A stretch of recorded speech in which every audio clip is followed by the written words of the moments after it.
So guys, for today's video, maglalagay tayo ng cover dito sa ating lens ng ating iPhone 14 Pro Max para may protector siya dyan. So DIY ito. Itong nabili ko at kakarating lamang. So start na natin guys. So ang inclusion nito, ng cover nito, ito ang lens cover niya, tsaka meron siyang 2-in-1 na wipes, dry wipes at wet wipes. So start natin guys.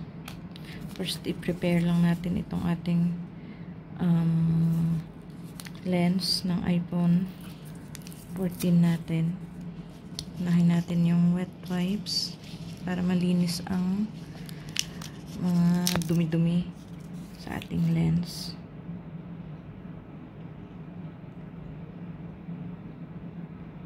So ayan, linisin natin yan ang paligid niya para dumikit ang ating lens, hindi tayo mahihirapan at hindi masayang. Ayan, linisin lamang na walang palikabok na natira, magstay dyan para hindi rin siya madaling makuha yung ididikit natin na protector. So ayan, after natin linisin ng wet wipes, lilinisin natin yan ng dry para makuha yung mga basa at malinis yung ating lens.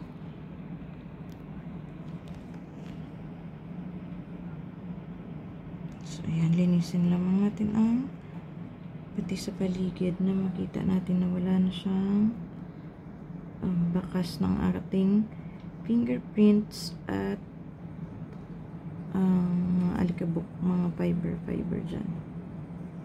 Ayan, linisin natin pati yung sa labas niya.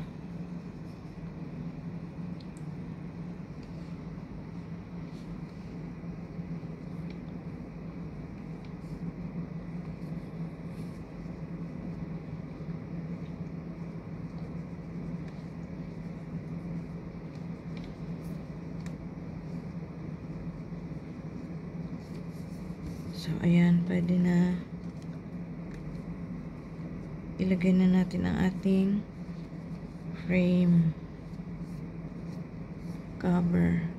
So, ito yun.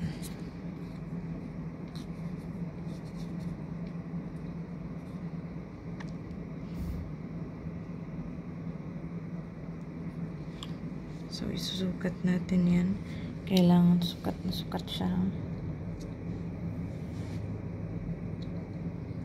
So, kunin natin ito. So, ayan.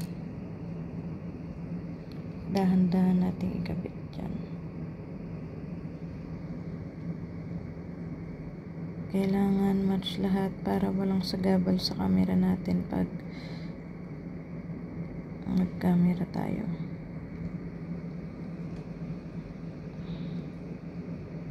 Ayan, nailapat na. So, okay naman siya. Tignan natin mamaya yung kalalabasan pag mag-picture kung walang sagabal dito sa camera niya.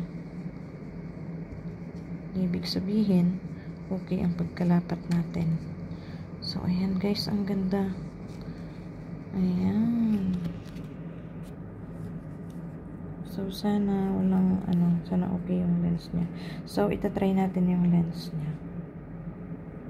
Subukan natin kung walang sagabal sa camera.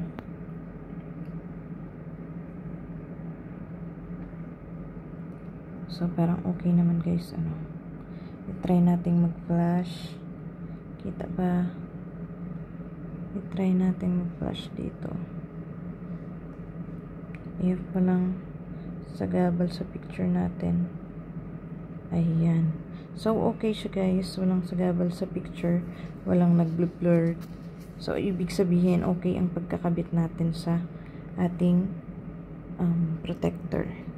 So, ayan.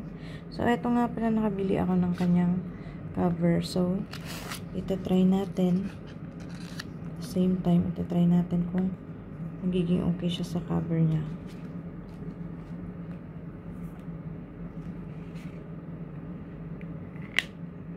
Kung mag-fit ba ito.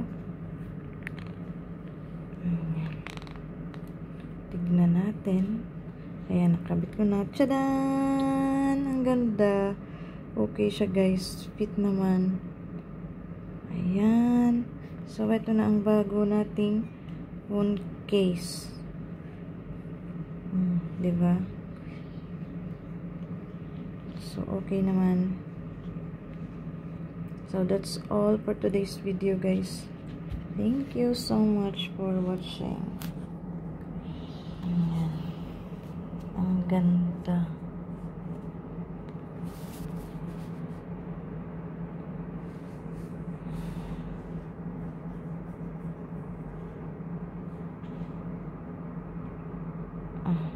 May subay pa.